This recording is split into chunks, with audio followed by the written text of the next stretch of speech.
Look, everything in Washington has been a lie. Weapons of mass destruction was a total lie. It was a way of attacking Iraq, which he thought was going to be easy, and it turned out to be the exact opposite of easy. And it's proven to be a lie. Everything's a lie.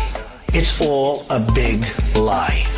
Our movement is about replacing a failed and corrupt political establishment with a new government controlled by you, the American people. The Washington establishment and the financial and media corporations that fund it exists for only one reason: to protect and enrich itself. The establishment has trillions of dollars at stake in this election. For those who control the levers of power in Washington and for the global special interests, they partner with these people that don't have your good in mind. Saddam Hussein, whether they like him or didn't like him, he hated terrorists. He'd shoot and kill terrorists. When terrorists came into this country, which he did control and he did dominate, he would kill terrorists. The most powerful weapon deployed by the Clintons is the corporate media, the press. Let's be clear on one thing. The corporate media in our country is no longer involved in journalism. They're a political special interest, no different than any lobbyist or other financial entity with a total political agenda. And the agenda is not for you, it's for themselves.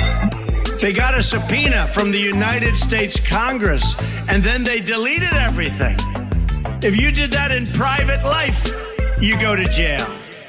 And then destroyed her phones, some with a hammer, boom. And people have gone to jail for doing far less. And they're talking on television because the media is rigged. Let me tell you. Now it's a breeding ground for terrorists. So, look, the war is a total catastrophe. Who do you blame? And they have a civil war going on. Who do you blame? Well, there's only one person you can blame, and that's our current president. The political establishment has brought about the destruction of our factories and our jobs as they flee to Mexico, China, and other countries all around the world. It's a global power structure that is responsible for the economic decisions that have robbed our working class, stripped our country of its wealth, and put that money into the pockets of a handful of large corporations and political entities. The media can't report on the establishment because the media largely is the establishment, and the corrupt media is teamed up against you, the American people. The rest of the world hates us.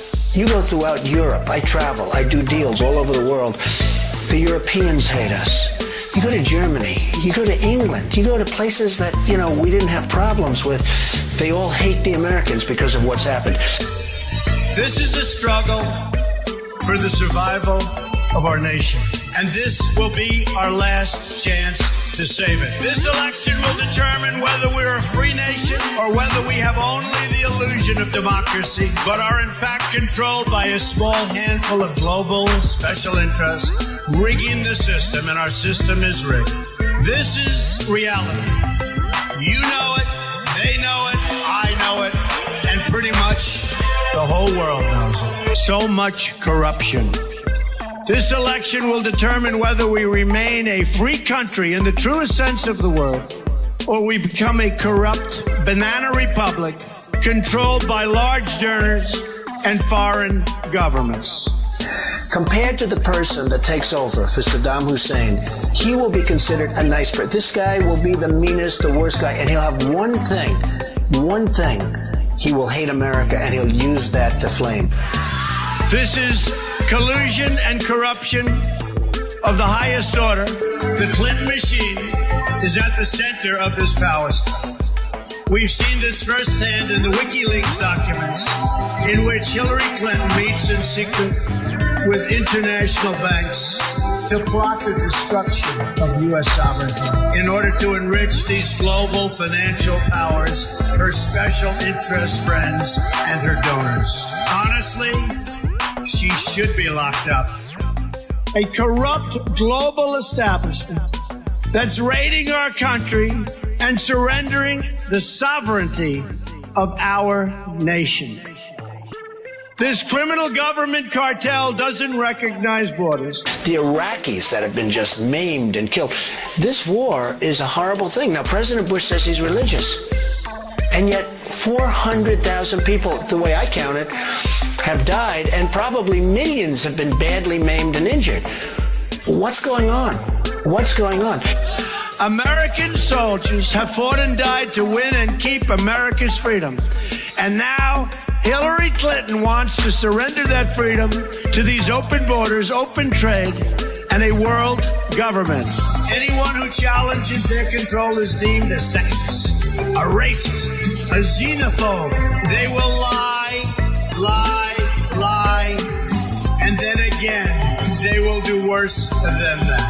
They will do whatever's necessary. The best thing she's got going, my opinion, the only thing she's got going, is the rigged media. She's got nothing going. Our campaign represents a true existential threat like they haven't seen before. This is not simply another 4-year election. This is a crossroads in the history of our civilization that will determine whether or not we, the people, reclaim control over our government. The political establishment that is trying to stop us is the same group responsible for our disastrous trade deals, massive illegal immigration, and economic and foreign policies that have bled our country dry. But the emails also show yet again that the DNC, Democratic National Committee, rigged the Democratic election, the primary process, to take it away from Bernie and give it to Hillary Clinton. But one of the things I noticed tonight, and I've known Hillary for a long time, is this is the first time ever, that Hillary is sitting down and speaking to major corporate leaders and not getting paid for it. It's true. It's true. It's just one more way that the system is rigged. A big way, really a big way. Reporters who work for these outlets like the Washington Post or the New York Times may think of themselves as journalists, but they're actually just cogs in a corporate political machine. The dishonesty of the New York Times is unbelievable. The dishonesty of the Washington Post is unbelievable. The dishonesty of all of those cameras, so many of them, not all of them, is unbelievable. We should have never been in Iraq. We have destabilized the Middle East. But so you still think he should be impeached? I think it's my turn, isn't it? You do whatever you want. You call it whatever you want. I want to tell you, they lied. Okay. They said there were weapons of mass destruction. There were none, and they knew there were none. There were no weapons of mass Okay, all right. And he's had the gall to go after World my Trade mother. Center came He's down had the during gall to Brother's go after reign. my mother. Remember that. Hold on. Let me finish. World Trade Center came He's down had the during gall to Brother's go after reign. my mother. Remember that. Hold on. When you talk about George Bush, I mean, say what you want, the World Trade Center came down during his time. If you look Hold at on, Sandra Hook, you can't blame George Bush for that. he was president, okay? Don't blame him or don't blame him, but he was president. The World Trade Center came down during his reign. There they are. The heads of NBC, CNN, CBS, ABC. There's the New York Times right over there and the Washington Post. They're working overtime. True.